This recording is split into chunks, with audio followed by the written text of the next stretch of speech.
called it a visionary document for developed India. However, why don't you tell us about the issues that this budget has failed to address? I think there is no issue which this budget has failed to address, because this budget, it complete synergy right from 2014 to 2023. In last 7 years, there is no any gap between in the series of last 9-10 years. The ultimate target, that to make India as a developed country, that is also fixed. The route on which, or the path on which the India can become a developed nation, that is also absolutely clear. And the initiative which has to be taken are also one can observe on the ground, and that impact is there on the ground. So budget is in the continuation of the budgets of the Modi government, the previous budgets of the Modi government, and the impact is so visible and clear. And it is the budget, I can say, it is all inclusive and to address all the issues to make a clear-cut foundation for developed India by 2047. Since we're talking about developed India, a very strong view also came in from industry. Today we are joined by President of FICCI, Mr. Subrakanta Padna. What does India Inc., what is the sentiment you've picked up through the day about the budget? Because very often industry is, lampooned, saying that it's always a 10 on 10 for them. Thank you for having me on the show. And in as much as the union budget for 2023-24 is concerned, I think it is a progressive budget, it is a balanced budget, and most of all it is a budget which gives primacy to growth.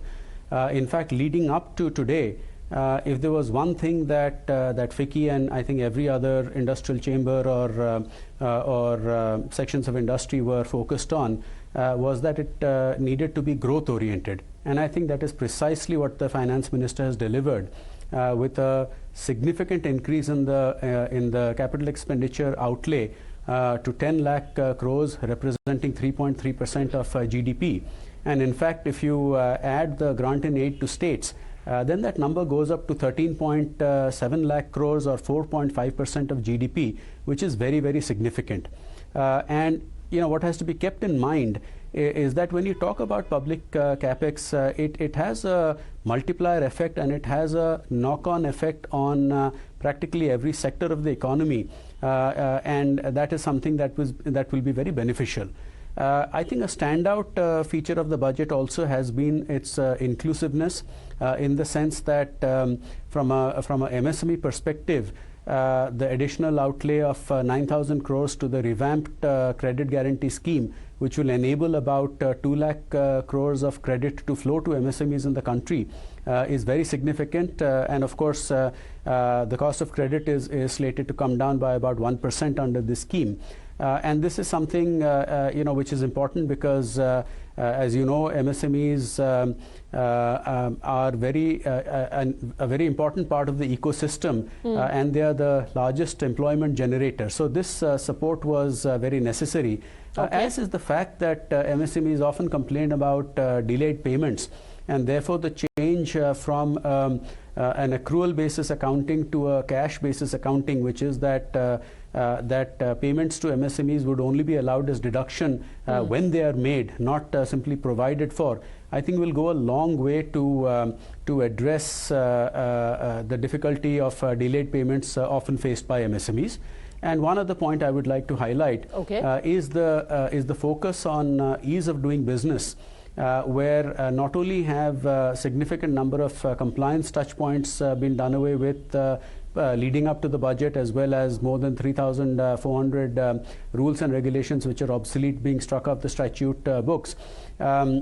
But the use of PAN as a common business identifier, as well as the reference to a unified filing portal, I think are very important developments which will go a long way to enhancing the ease of doing business in India. Well, at least your government's budget has been given thumbs up by India Inc., but the opposition has called it purely election-centric. Mr. Shekhawat?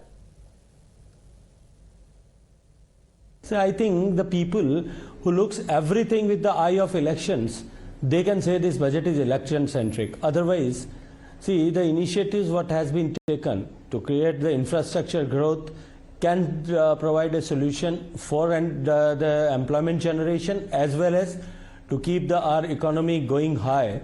So do anyone can call it election centric budget?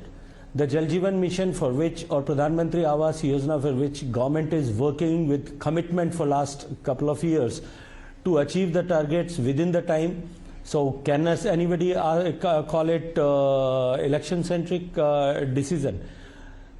AI based intelligence, artificial intelligence, to promote artificial intelligence, we are going to establish the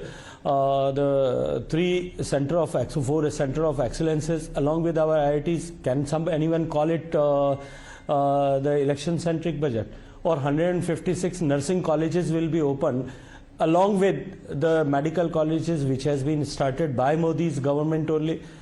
Can anyone call it election centric budget? I think there is a short-sightedness, and just to give the reaction, this has been mentioned by the opposition. Mr. Padna, you called it a growth-oriented budget, but what about all of, at least some of the spending that has been cut back on? For example, some subsidies has been cut. The focus is on expenditure on infrastructure.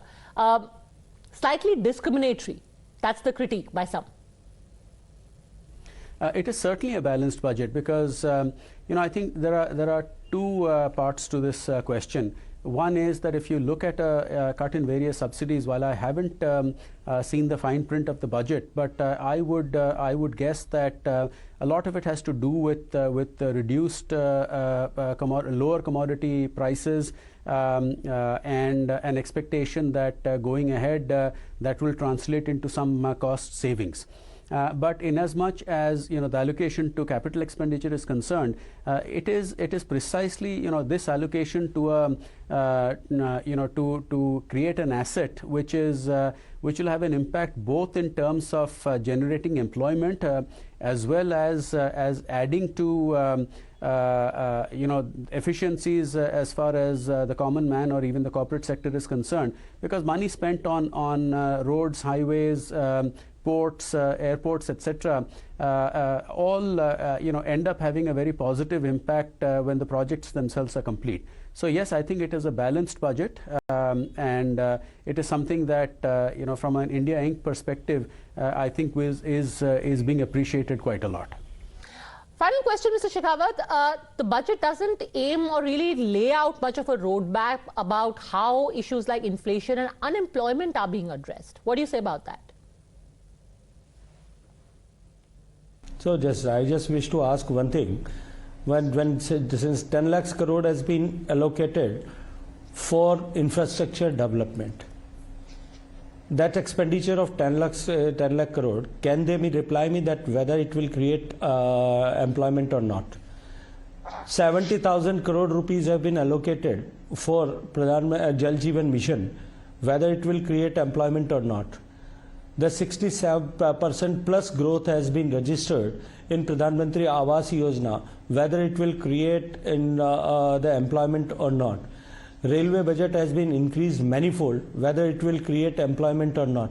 So what I think you just don't want to see what exactly has happened and had been given and just commenting. That's why only these type of reactions are being there.